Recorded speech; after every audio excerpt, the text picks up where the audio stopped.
Welcome back folks to a new daily video on Helldivers 2. The major order has failed.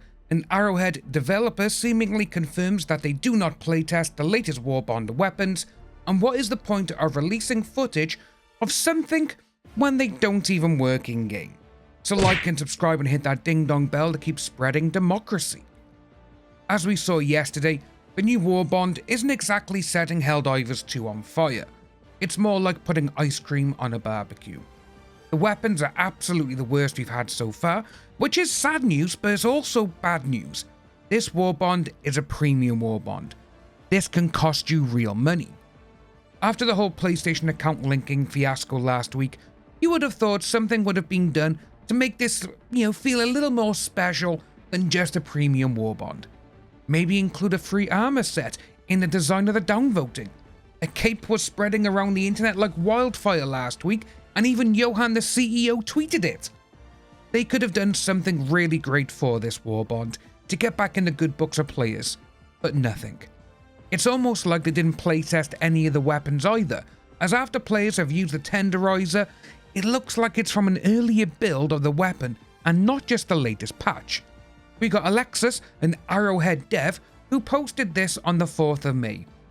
Good WARBOND, no bad weapons, everything S tier. Which this is just completely wrong, as all three weapons are not as powerful as weapons which are already can be used in the game.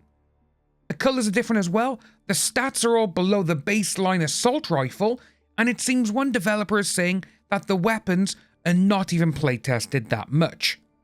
Evil Boss seems to be either on drugs or doesn't know how to speak to people, as in the end, the players are the customers.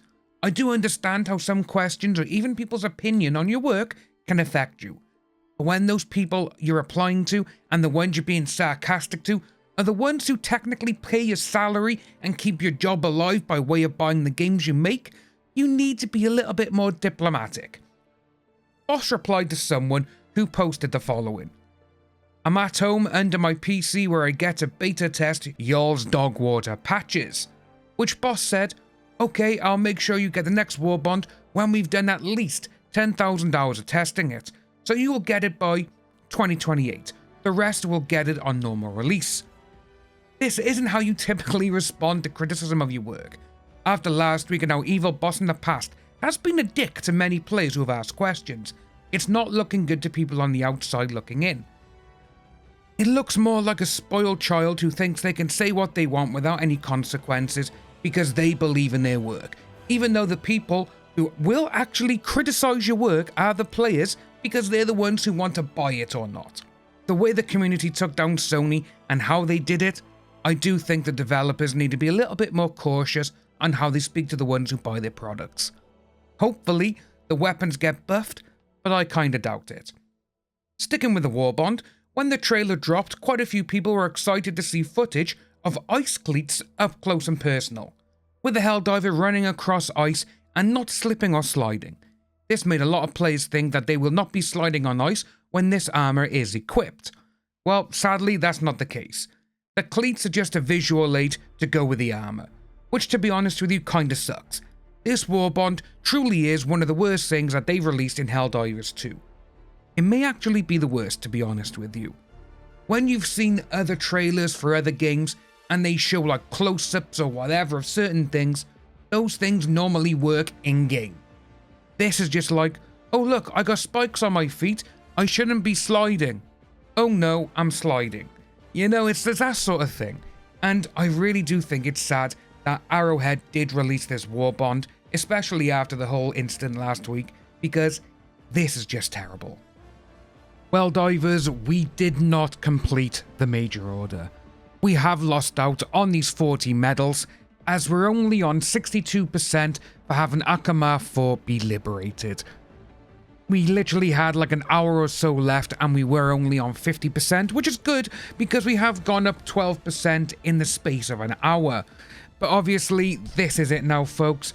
We are missing out on these 40 medals. I do personally hope that we get Meridia, the super colony, to go up against, as that would just be awesome to be able to dive down to a planet which is just full on bugs like Planet P in Starship Troopers. I know that we technically can't have a sea of bugs because there would just be no way of surviving. But if you do it like how they actually did it in Starship Troopers, in the base, a bit like a, you gotta kill this many bugs or whatever, do it like that, but you gotta stay in one little area, I think that would be amazing. And just have like one massive swarm. If you can do it on the PS4 with the games like World War Z, I think you can do it with Helldivers too. Just make it a little bit more nerve-wracking. I think that'd be great. The daily order, folks, as well, is to successfully extract with 10 common samples. This seems to be one of the most easiest orders ever, so get out there, get 10 common samples, and get those 15 medals. Let me know what you think about this down below, my fellow Helldivers, and let's keep spreading democracy.